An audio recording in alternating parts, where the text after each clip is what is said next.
ولقد ذرأنا لجهنم كثيرا من الجن والإنس لهم قلوب لا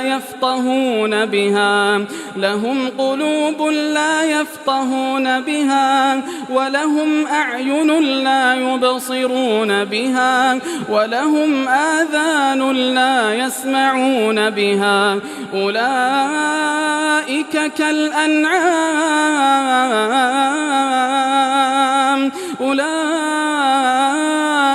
كالأنعام بل هم أضل أولئك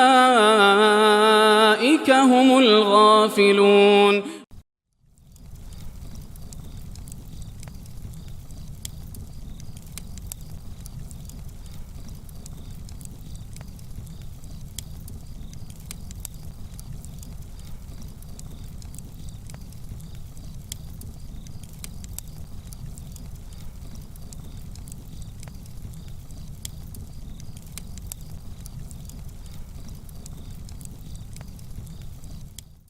Beaucoup se posent ces questions à cette période de l'année, c'est pour cela que je t'encourage à partager cette vidéo avec tes proches ou à les identifier.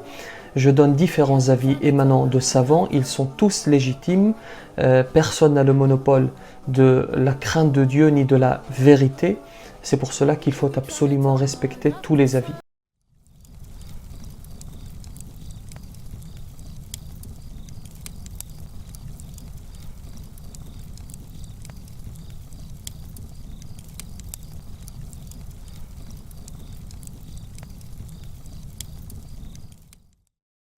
وما كان لمؤمن ولا مؤمنة إذا قضى الله ورسوله أمرا أن يكون لهم الخيرة من أمرهم ومن يعص الله ورسوله فقد ضل ضلالا مبينا. Et à chaque fois qu'on arrive fin décembre, vous avez des musulmans sincères qui se posent la question, est-ce que l'on peut dire aux non-musulmans meilleurs vœux, joyeux Noël, bonne fête? Alors vous avez d'abord des imams qui refusent de répondre à cela en disant mais on est encore à notre époque, à ce niveau-là. Mais il ne faut pas être méprisant. Vous avez des musulmans qui s'interrogent et qui ne veulent pas commettre d'impair, qui sincèrement posent la question. Je reçois tous les jours cette question. Est-ce que l'on peut dire cela? Est-ce que l'on peut souhaiter? Alors vous avez d'abord une catégorie qu'on va mettre tout de suite de côté, catégorie de musulmans que je vous ai décrite au cours de cette conférence, qui vont te dire, te sortir ce genre d'argument, al-wala ou al-bara. Vous savez, ils rentrent dans des considérations. Alors, si tu dis cela, tu es non musulman, tu tombes dans la mécréance. Ça, on met de côté tout de suite.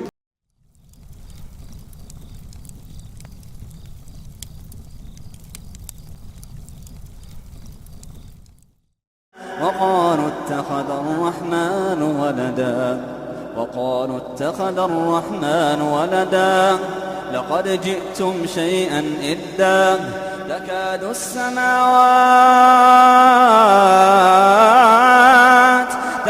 السماوات يتفطرن منه وتنشق الأرض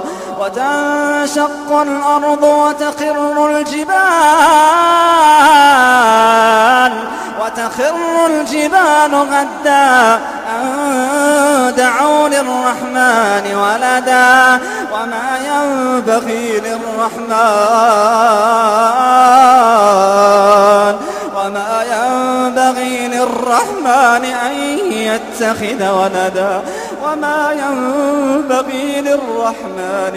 يتخذ ولدا.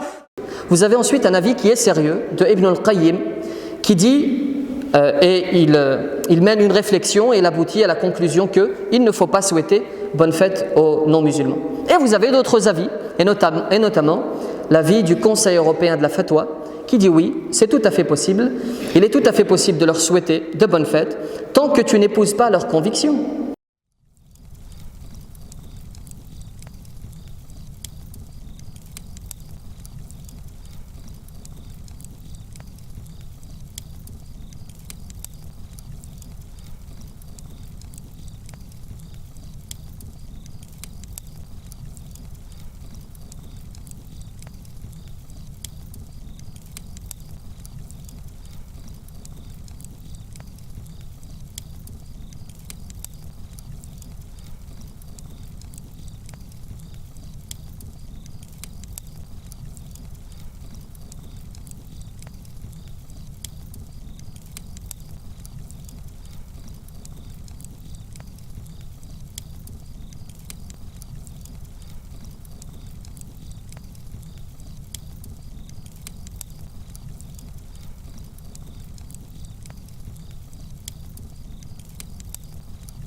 Et nous sommes bien contents.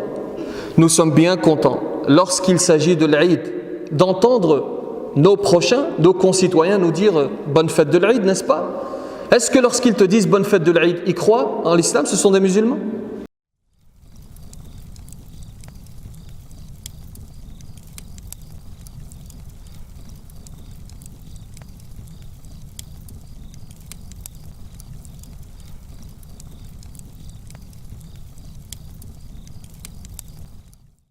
Ne soyons pas plus royalistes que le roi.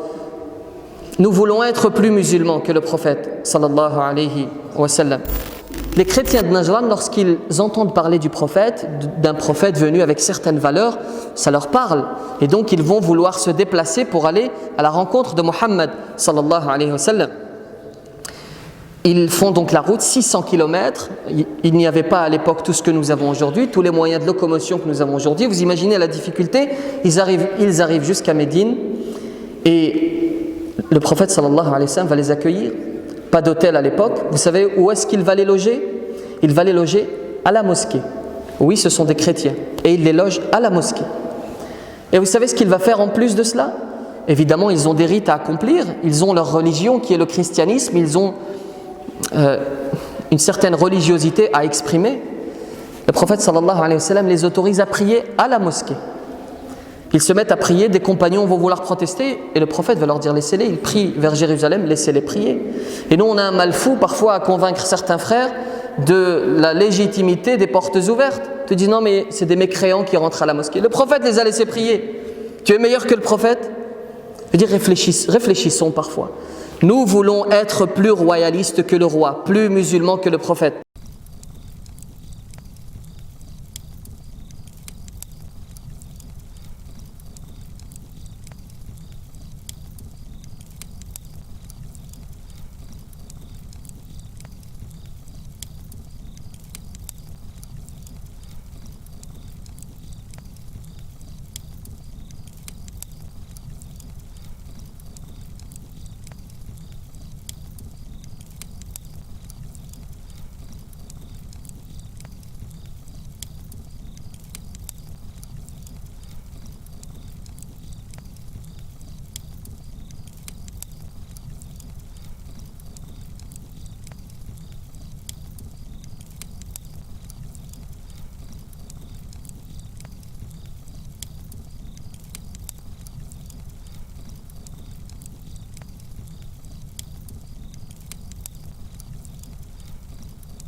ومن يشاقق الرسول من بعد ما تبين له الهدى ويتبع غير سبيل المؤمنين نوله